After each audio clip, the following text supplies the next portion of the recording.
और कुछ लोगों को ज्ञान हो जाता है तो वो समाज में धन का उपयोग कर जाते हैं। जैसे कि एक सेठ हुए, उन्होंने पूरे भारत में प्याऊ बनाए, कहीं भी चले जाए ना उनकी प्याऊ बनाई। एक सेठ हुए घनश्याम दास बिड़ला, तमाम मंदिर बनाए। तो जो धन का उपयोग करना जानता है ना वो माधव को जान जाता है। और अपने भारत दिल्ली में कई समाचार ऐसे आए कि किसी के घर में पता पड़ी कोई है ही नहीं, और कहते हैं ना रुदाली भी नहीं।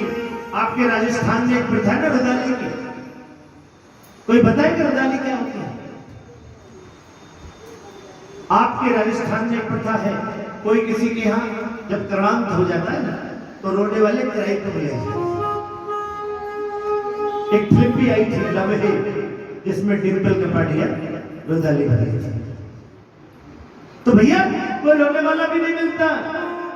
और फिर सरकार आती है, बोले भैया सबकी जांच करो, कितने फार्म है, कितने विश्वविद्यालय, कितने बड़े फैक्ट्री है, कोई हाल ही नहीं। फिर आ जाते हैं इनकम टैक्स वाले, तो भैया ऐसे धन का लाभ क्या? अरे अपने सामने कुछ कर जाओ।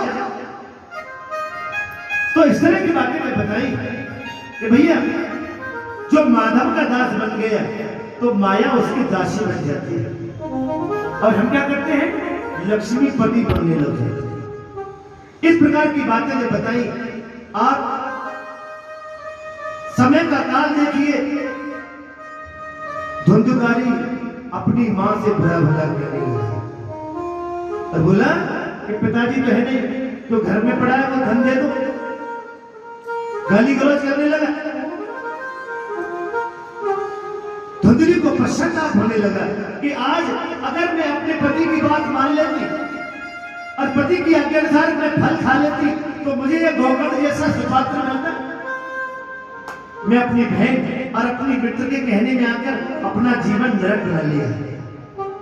और धुंधली गिलानी में खो गई, रात्रि के अंधेरे में एक अंधे कुएं में गिर पड़ी और अपने जीवन लीला को समाप्त कर लिया। उधर जब गोकर्ण ने देखा पिताजी चले गए, माता जी भी चली गई, अब मेरा क्या काम। यहाँ पर गोस्वामी तुलसीदास जी ने कहते हैं कि दुष्ट संग नहीं देही विधाता, जाते भलो नरक को बासा। कहते हैं भैया दुख मिल जाए जीवन में, चाहे कितनी परेशानी आ जाए, कितना भी जीवन में संघर्ष करना पड़े, पर दुष्टों का संग न करना। एक घर में 4 भाई होते और मां किस किस को समझे, एक कुमारगी हो जाता है, 3 सदमार्गी हो जाती है, तो तीनों का जीवन भी नरक हो जाता है। कहते हैं कि किसी सरोवर में लाखों मछलियां तमाम प्रजातियों की हो, चाहे विदेशों से मंगाई हो, और एक गंदी मछली उस सरोवर में होती है ना, पूरा सरोवर खराब कर देती है।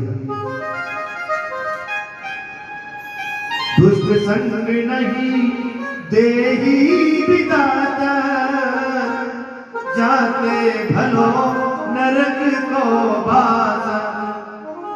बोले भैया इस घर में हमने रह के क्या करेंगे? माता जी प्राण छोड़ गई, पिताजी वन को गए, 10 स्कंद पढ़ के प्राण छोड़ दिए। बोले यहां से निकलो। लेकिन कहते हैं कि सुपात्र जो होता है वो अच्छी बात सोचता है। बोले भैया मैं श्राद्ध तर्पण कर दूं अपने माता पिता का, और ये दुष्ट भाई ऐसी विदा ले लो, अगर एकदम जाऊंगा तो पूछेगा क्यों जा रहे हो। गोकर्ण ने विदा ले ली। अब धुंधकारी तो बिल्कुल विदग्ध हो गया। बोले घर का कोई मैं ही रखवाला हूं। दूसरे दिन 5 गणकाओं को ले आया, एक नहीं, 2 नहीं, 3 नहीं, 4 नहीं, 5 गणका। और गणकाओं को लेकर के घर में विसंगतियां करने लगे। अब जहां गणिका आएंगी वहां कोई धर्म की बात थोड़ी होगी। अगम्य स्त्री का वास, शास्त्र कहते हैं कि अगम्य का अगर संगत भी खराब होता है। इधर धन माया लेकर के प्रतिदिन सोना चांदी हीरे जवाहरात धुंधुकारी लाने लगा है, क्योंकि गणिकाओं की तो मांग बढ़ने लगी। बोले हमको यहां रखना है तो हमारे लिए माल खेने लगा। अब धुंधकारी चोरी करने लगा है, ढाका डालने लगा है। एक दिन राजा के सैनिक बोले भैया ये चोरी हो रही है, आखिर हो गई। गणिकाओं को ये सोच आई कि एक दिन राजा के सैनिक इस घर में आ गए तो हमको जेल खाने जाना पड़ेगा। कहते हैं कि किसी गणिका हो चाहे चोर हो उसका कोई नहीं होता। जब चार चोर आपस में धन का बंटवारा कर रहे होते हैं तो आपस में भी झगड़ा हो जाता है। आप समाचार पत्रों में देखते होंगे, धन की चोरी, बैंक की डकैती करी, 4 चोरों ने बंटवारा किया। पहले ने 1 मारा, दूसरे ने तीसरा मारा, 3 मर गए, 1 बचा। तुम्हारा चोर का और गणिकाओं का कोई नहीं। बोले भैया एक काम करो सहेलियों, यहां से धन को बांट लो, चलो। और रात में जैसे धुंधकारी आया उसको मदरा पान करा दिया, और मदरा इतनी पिला दी कि होश ही नहीं। और मदरा पिलाते ही खाट के खूंटे से रस्सी बांध दी और दम घोट करके वो अपने पिता को याद करने लगा, शोर मचाने लगा, गणिका ढड़ाने लगी। एक गणिका ने चूल्हे में जलते अंगारे को ले और जलता हुआ अंगारा मुंह में ठूस दिया, और जब मुंह में जलता अंगारा डाला प्राण पखेरु उड़ गए। यहां पर सुखदेव बोले राजन परीक्षित, जितना पाप जो करता है उसको सजा भी उतनी भयंकर होती है। हमारे वेद व्यास जी ने गरुड़ पुराण लिखा है, अगर कोई ध्यान से मन से कोई गरुड़ पुराण पढ़ लेना तो महाराज आधा सा ठहर जाएगा। अगर किसी ने गरुड़ पुराण अच्छी तरह से पढ़ लिया तो सोच में पड़ जाएगा कि हर कुकर्म की सजा उस यमलोक में क्या है।